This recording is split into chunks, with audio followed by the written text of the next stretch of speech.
কখনো কি ভেবেছেন এমন এক পবিত্র নারীর কথা যাকে আল্লাহ কোনো পুরুষ ছাড়াই মা হওয়ার মর্যাদা দান করেছিলেন?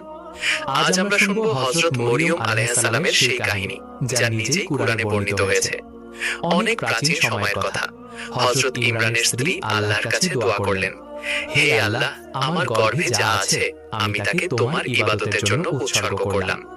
কিন্তু যখন কন্যা সন্তান জন্ম নিল, তিনি বললেন, হে রব, আমি তো কন্যা সন্তান জন্ম দিয়েছি। আল্লাহ বলেন, আল্লাহই ভালো জানেন তিনি কি দান করেছেন। সেই শিশুটির নাম রাখা হলো মরিয়ম।